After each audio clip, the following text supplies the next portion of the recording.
am na lu leen naqari si Sonko la ngeen di proposer comme factuel ak étudiants yi la ngeen di proposer si santé bi la ngeen di proposer Sénégal de la diaspora yi nga xam ne ñoo jàppoon si projet bi te mu wóor na am na lu leen déranger mais yéen da ngeen toog nañ di xoolee bàyyi la ñoom ñu jóge parce que tey Sonko dafa am lu mu waxoon dafa ne woon on peut être dans le pouvoir et dans l'opposition en même temps est-ce que c'est pas ce schéma là qui est en train de se dérouler parce que tey ñoo opposition Sonko ngay wax tey pouvoir Diomaye ngay wax bëgg dem Sonko woote woon na li nga xamante ne mooy Grand Théâtre wala Dakar Arena tey ñoom jàpp nañu Sonko bi ngi dans l'opposition mais où est boobu dans tout ça ma ne yenn Sénégalais parce que je fais pas de radicalisme certains Sénégalais pensent que fi mu toll nii il n'y a plus d'opposition certains Sénégalais pensent que pouvoir bi mi ngi si parce que Diomaye ba léegi Pastef la bokk. waaw may ma jël foofu. allez-y dama. waaw parce que foofu noonu. doo ma may ma répondre. non jëlal kii rek. allez-y. waaw non boo bëggee ma parce que il a fait une comparaison entre Gëm Sa Bopp et Rewmi xam nga Rewmi ak parce que ñii moom ñii déggoo leen ci dara moom ñii moom déggoo leen ci dara parce que Bougane sax au moins lui quand il s'est agi de la dette cachée. mais fii ñu nekk nii yaa ngi dégg non. que fan laa leen émission bii ñu def. non waxuma loolu la je parle de votre leader en fait. xam nga kii maa ngi koy dégg Mohamed je le vois. Des fois ma gis Moussa Niang. Des fois ma gis yeneen cadre Gëm Sa Bopp. yow peut-être yaa ngi wax ci kii mais quand même xam nga man. mooy li ma doon reprocher xam nga li ma doon reprocher par exemple quelqu'un comme Amadou Ba. parce que le débat sur la dette cachée Amadou Ba on l'a pas entendu. te alors que on avait besoin peut-être de l'expertise de Amadou Ba pour xam peut-être ci dette cachée bi ama Bougane boo xoolee boo moo tax sànq moo ko doon wax loolu parce que boo xoolee affaire u dette cachée il fait pas bon peut-être c'est le premier à avoir dit que parce que dette cachée bi bañ koy wax ba ñuy def conférence de presse c'était en septembre moom moo def conférence de presse en septembre pour dire que y a pas de dette cachée après mu expliquer un peu fii la xaalis bi di jóge ainsi de suite boo gisee sànq moo ko doon laaj loolu parce que dama constaté que moom Bougane première sortie boobu mu def ci dette cachée bi dañ ko yóbbu garde à vue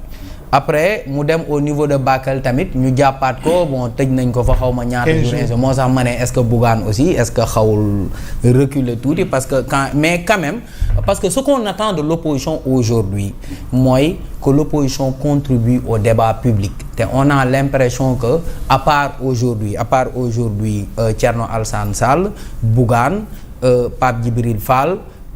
peut-être Anta Babacar Ngom les Aïssata Tall Sall ak ñenn ñi nga xam ne ñoo nekk APR que les gens comme Pape Malick Ndour à part ça gisuñu kenn di wax léegi pour en revenir à nos moutons concernant la réforme institutionnelle la proposition de réforme institutionnelle parce que c'est tellement important parce que aujourd'hui le danger mooy tey xam nga avant dañ doon wax ni président de la République dafa bëggoon yokk pouvoir u premier ministre te Ousmane Sonko temps yooyu moo nekkoon premier ministre léegi Ousmane Sonko moom mooy le président de l'Assemblée nationale te proposition de réforme constitutionnelle bi boo xoolee ci préambule bi on parle de rééquilibrage des pouvoirs tey ça veut dire que tey dañu bëgg a yokk pouvoiru Assemblée nationale léegi man foofu j'ai des craintes est-ce que tey jii quelqu'un comme Ousmane Sonko en tant que président de l'Assemblée nationale tey bu ñu yokkee ay pouvoir am est-ce que kooku noonu crise institutionnelle bu ñu yàgg wax est-ce que duñu mën a duñu indi une crise institutionnelle au Sénégal parce que si vous vous rappelez bien Pastef ñoo fi defoon benn comment dire ba ñu changer le règlement intérieur de l'Assemblée nationale pour mën a déglu képp ku ñu bëgg a déglu au niveau de l'Assemblée nationale notamment les magistrats après le conseil constitutionnel dafa ne loolu mënul nekk parce que y a une séparation des pouvoirs mais quand tu regardes tey proposition de loi constitutionnelle bi nga xam ne nii ñoom dugal nañ ko aujourd'hui parce que s'il change parce que loolu mënuloon nekk parce que y avait des dispositions contraires au niveau de la constitution mais tey au niveau de la constitution ñoom am na benn partie boo xam ne nii changé nañ ko au niveau de la constitution ça va leur permettre tey d'entendre képp koo xam ne ni daal ñoom jàpp nañ ni war nañ la mën a déglu au niveau de l'Assemblée nationale mën nañ la déglu c'est ce qui a été écrit dans la proposition de loi xaw ma ndax président de la République da ci bokk mais en tout cas ils ont dit képp ku ñu mën a déglu kon loolu magistrats yi peut-être dañ ciy bokk donc ci benn côté un peu c'est paradoxal parce que boo xoolee ci préambule bi aussi ñoo ngi naan pour gën a consacrer la séparation des pouvoirs est-ce que mën nañu consacrer la séparation des pouvoirs en même temps tamit mel ni y a une épée de Damoclès surtout sur la tête des magistrats côté boobu aussi ba pare aussi la cour constitutionnelle bu fekkee ni proposition de loi bi c'est adopté parce que cour constitutionnelle ce sera 9 membres si biir 9 membres yooyu il sera 3 membres yoo xam ne ni assemblée nationale aussi moom moo leen di nommer donc aujourd'hui ça veut dire que tey proposition de loi bi nekkul dara lu dul yokku pouvoiru assemblée nationale moo tax bon waa coalition Diomaye président aussi. léegi d'abord c'est interpellation bi. waaw en fait Cheikh Ahmadou Bamba dafa wax lu am solo mu ne une opposition lan lañ proposé benn mbir laa lay waxal ak benn mbir moom mooy ne da nga yow sax dédié nga moom mooy ne la façon dont Pastef a opposé loolu yow àndoo ci. donc du coup. N'attends pas que cette opposition gëm sa bopp s'oppose comme ça très franchement di kase wala nangam sangam et aussi di opposer wu par d'une façon populiste moom mooy waral ne dafay mel ne c'est day nekk une façon de faire une façon alimentaire de faire la politique